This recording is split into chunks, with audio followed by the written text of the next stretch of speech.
विश्व हिंदू परिषद की केंद्रीय प्रबंध समिति की 2 दिवसीय महत्वपूर्ण बैठक श्रावण कृष्ण नवमी एवं दशमी विक्रम संवत 2082 के अवसर पर महाराष्ट्र के जलगांव स्थित बलानी रिजॉर्ट में संपन्न हुई। इस बैठक में हिंदू समाज की समकालीन चुनौतियों, सामाजिक विघटन के षड्यंत्रों तथा इसका समाधान तलाशने पर गहन विमर्श किया गया। बैठक में पारित प्रमुख प्रस्ताव संगठित एवं सशक्त हिंदू ही समाज विखंडन के षड्यंत्रों का एकमेव समाधान के माध्यम से परिषद ने वर्तमान सामाजिक परिस्थितियों पर स्पष्ट और सशक्त संदेश दिया।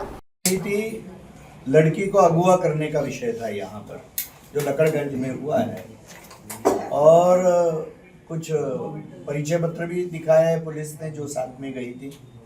तो अभी केस तो प्रत्यक्ष इन्वेस्टिगेशन में तो सारी बातें सामने आएगी। केरल का जो केरल का मैं जो बोल रहा हूँ, क्योंकि वह कोई धर्म परिवर्तन का विषय नहीं था, अगुवा करने का विषय था, ये मुझे आपको बताना था।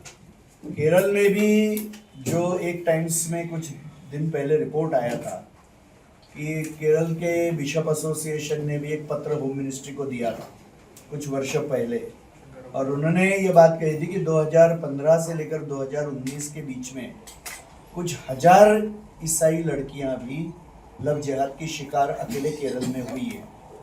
तो जिस तरह की वहाँ पर भी दहशत आज मुसलमान समुदाय के एक वर्ग के माध्यम से, युवकों के माध्यम से फैलाई जा रही है, ऐसी घटनाएं अनेक जगह पर हो रही है। जहाँ जहाँ पर आबादी बढ़ रही है तो वहाँ पर मुसलमान समुदाय का एक वर्ग इस तरह की गतिविधियों में लगा हुआ है।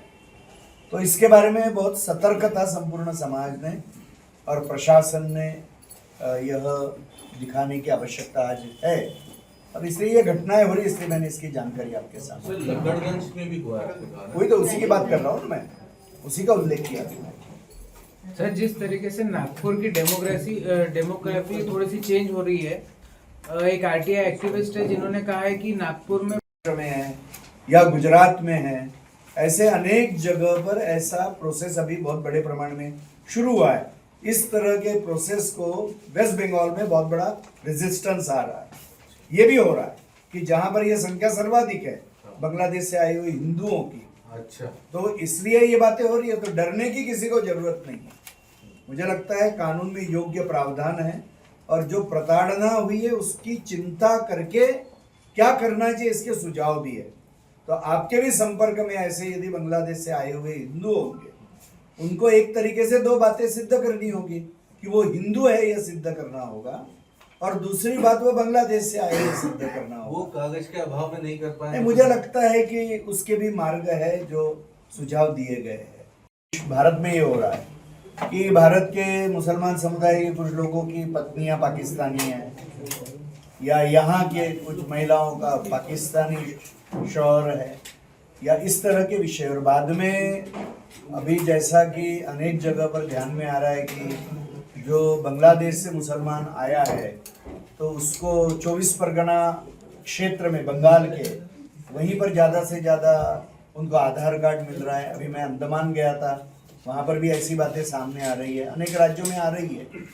तो यह तो एक तंत्र ध्यान में आ रहा है, क्योंकि तो यह केवल नागपुर में नहीं हो रहा है, अनेक जगह पर हो रहा है। और अभी जैसे अनेक जगह पर गिरफ्तारियां हुई है, अनेक जगह पर उनको पकड़कर वापस लौटाने का विषय हो रहा है। तो यह तो विषय और बड़े प्रमाण में करने की आवश्यकता है। और कुछ राज्यों में जहां इसको वो राज्य सरकारें जिन्हीं भी कारणों से उसको रेजिस्ट कर रही है, तो ये भी बहुत चिंता का विषय है। क्योंकि कई राज्यों में जहां बातें अभी किसी ने ये बात की है कि बंगाली युवकों को टारगेट करने का प्रयत्न हो रहा है, तो कुछ ऐसे स्टेटमेंट्स पश्चिम बंगाल में से आए, तृणमूल कांग्रेस के कुछ लोग या अन्य लोग हैं कि जिन्होंने वो प्रश्न विदेशी से हटाकर भाषा के ऊपर लेके जाने का प्रयत्न किया है, जो कि झूठ है। ऐसा कोई भी बंगाली को टारगेट करने का विषय नहीं हो रहा है।